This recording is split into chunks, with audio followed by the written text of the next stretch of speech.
وہ کہتے ہیں یہ کائنات کے کھونٹے ہیں، یہ کائنات کا نظم اصل میں یہی چلا رہے ہیں، ان کو یہ حیثیت دی گئی ہے۔ تو یہ تمام جتنی اصطلاحات ہیں، ان اصطلاحات کا جو مطلب وہ بیان کرتے ہیں وہ انہی کے ہاں سے کہیں پڑھ لیجئے، پھر یہ بتائیے کہ وہ کیسے شرک نہیں۔ غوث، کتب، ابدال کا کوئی لفظ آپ صلی اللہ علیہ وسلم نے کبھی لیا ہو، قرآن میں موجود ہو، یہ ڈائریکٹو دیا ہو کہ ان کو ڈھونڈو اور ان لوگوں کے تھرو میرے قریب آؤ، یہ تمہیں میرے قریب کریں گے، کہیں کسی طریقے سے اس کی گنجائش نکلتی؟ کسی صاحب کو کتب یا ابدال یا غوث کہنے سے یہ شرک کس طرح اس سے برآمد ہوتا ہے؟ یعنی ہم اس کو کوئی خدا کے ساتھ شریک تو نہیں کر رہے، نہ اس کو خدا کہہ رہے ہیں۔ جی ان سب اصطلاحات کے معنی کبھی سمجھے ہیں کیا ہے؟ یعنی غوث کا کیا مطلب ہے؟ یہ آپ کسی اچھی صوفیوں کی کتاب میں پڑھیے، وہ ان کے لیے کیا اختیارات مانتے ہیں، کیا حیثیت ان سب ہستیوں کو دیتے ہیں۔ یہ تو کائنات کا نظم چلا رہی ہیں سب کی سب، اللہ تعالیٰ بھی مشکل ہی سے کوئی فیصلہ ان سے پوچھے بغیر کرتے ہیں۔ تو یہ تدبیر امور میں ان کا ایک مقام متعین کیا گیا ہے، وہ بیان کرتے ہیں، اس وجہ سے یہ بات کہی گئی ہے۔ ایک محض کسی کو کوئی نام دینے سے کچھ نہیں ہوتا، آپ نے اس نام کے ساتھ اس کے لیے کیا اختیارات مانی ہیں، اس کی کیا حیثیت مانی ہے۔ تو یہ کسی بھی کتاب میں ذرا تعریف پڑھیے، غوث کون ہوتا ہے، کتب کون ہوتا ہے، ابدال کون ہوتے ہیں۔ میں نے بھی برہان میں بیان کر دیا ہے کہ ہمارے ہاں تصوف کی روایت ان کو کیا مرتبہ دیتی ہے۔ تو وہ تو سیدھا سیدھا تدبیر امور میں شرکت ہے۔ اچھا اگر تدبیر امور میں شرکت نہیں ہے، خلق میں شرکت نہیں ہے، کائنات کے نظام میں کوئی حیثیت نہیں دی جاتی، تو ہیں کیا پھر؟ پھر مجھے کوئی اعتراض نہیں ہے، لیکن بتا دیجئے نا کیا ہے پھر۔ جب آپ کہتے ہیں کہ فلاں آدمی غوث کے منصب پر فائز ہے، تو ذرا مطلب بتائیے کیا ہے اس کا۔ جیسے ہی آپ مطلب بتائیں گے اس کے بعد واضح ہو جائے گا کیا کہا ہے۔ اگر آپ یہ کہتے ہیں کہ نہیں ہم نے اپنے بیٹے کا نام رکھ دیا ہے، تو پھر مجھے کوئی اعتراض نہیں۔ یہ ان کے سوال ابھی باقی ہیں، کر لینے دیجیے۔ اسی کے ساتھ سر اقبال نے کہا کہ کوئی اندازہ کر سکتا ہے اس کے زور بازو کا، نگاہ مرد مومن سے بدل جاتی ہیں تقدیریں۔ تو اب یہ کون لوگ ہیں؟ میرے خیال میں یہ غوث، کتب، ابدال کی طرف سب لوگ بہت ادب کے ساتھ رسالت میں آپ صلی اللہ علیہ وسلم کی نگاہ ابو جہل پر پڑی تھی یا نہیں پڑی تھی؟ ابو لہب پر بھی پڑی ہوگی۔ تو اس طرح کی باتیں جو بس شاعری تک رہنے دیتے ہیں۔ اللہ تعالیٰ کے ہاں ہدایت اور گمراہی کا ایک قانون ہے، وہ اس کے مطابق ملتی ہے، کسی کی نگاہ سے نہیں ہوتا، لیکن ایک اچھی تشریح کی جا سکتی ہے، اور وہ یہ کہ سچے اہل ایمان ہوں، ان کی صحبت ہو، ان کی طرف سے دعوت پہنچے تو بعض اوقات بڑی مؤثر ہو جاتی ہے۔ تو یہ ایک اچھی توجیہ ہے، کر دیں گے ہم۔ لیکن اگر اس کو علی الاطلاق اس معنی میں کہیں گے کہ چور کو کتب بنا دیں گے پکڑ کے، تو یہ بات تو خود پھر رسالت میں آپ صلی اللہ علیہ وسلم، پھر تو حضرت نوح بھی زیر بحث آ جائیں گے۔ کتنی حسرت ہوگی، کتنی بار محبت کی نگاہ بیٹے پر ڈالی ہوگی۔ یہ القاب کب سے شروع ہوئے؟ غوث کتنا عرصہ ہو گیا ان کو؟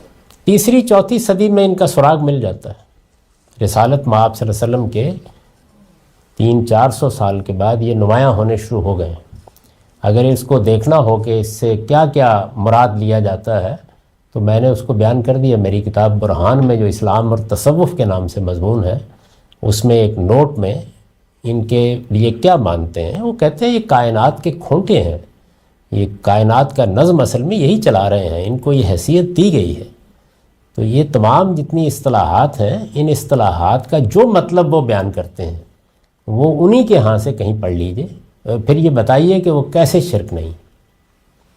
ہاں، یہ کہیں قرآن میں ایسی بات ہے کہ میرے جو قریب لوگ ہیں ان کو ڈھونڈو، ان کی صحبت اختیار کرو، ان کے مرید ہو جاؤ؟ غوث، کتب، ابدال کا کوئی لفظ آپ صلی اللہ علیہ وسلم نے کبھی لیا ہو، قرآن میں موجود ہو، یہ ڈائریکٹو دیا ہو کہ ان کو ڈھونڈو اور ان لوگوں کے تھرو میرے قریب آؤ، یہ تمہیں میرے قریب کریں گے، کہیں کسی طریقے سے اس کی گنجائش نکلتی ہے؟ قرآن مجید نے صرف ایک بات کی ہے، کونوا مع الصادقین، سچے لوگوں کی ہمراہی اختیار کرو، ان لوگوں کی صحبت میں بیٹھو جو سچ بولتے ہوں، صداقت پر کھڑے ہوں۔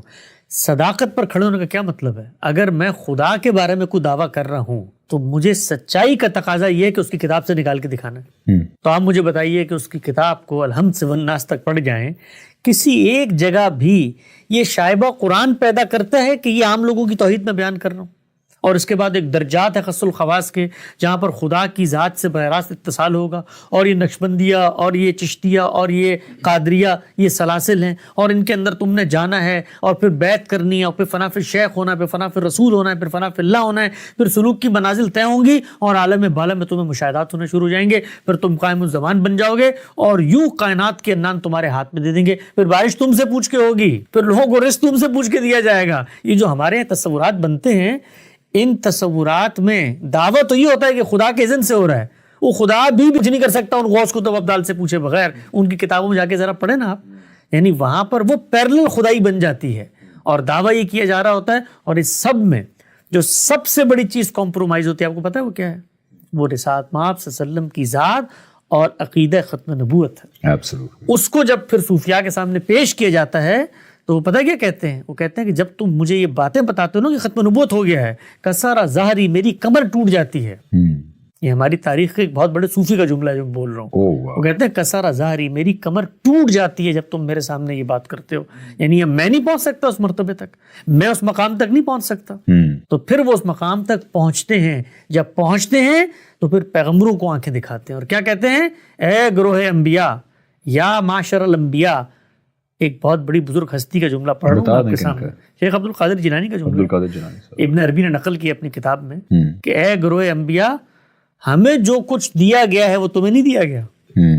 سوچے ذرا، تو معاملہ وہاں تک رکتا ہی نہیں ہے بھائی، تمہیں تو صرف نبی کا ٹائٹل دیا گیا ہے، تمہیں صرف نبی کا ٹائٹل دیا گیا ہے جو تم سوچ بھی نہیں سکتے، تم سوچ بھی نہیں سکتے۔ وہ کہتے ہیں موسیٰ تشریعی نبی تھے، لیکن ساتھ ایک خضر بھی تھے جو غیر تشریعی نبی تھے، اور علم میں خضر تو باہر کے آگے تھے۔ ذرا سوچیں آپ، اور ہم لوگ کس جگہ پر کھڑے ہوئے ہیں؟ ہم اس دوسری جگہ پہ کھڑے ہوئے ہیں۔ تو یہاں سے نبوت جاتی ہے، رسالت جاتی ہے، آخرت جاتی ہے۔ آخرت جو ہے، مطلب آپ سوچیں کہ میرے لیے دنیا میں جینے کی مہمیز کیا ہے، وہ آخرت کا تصور ہے یار۔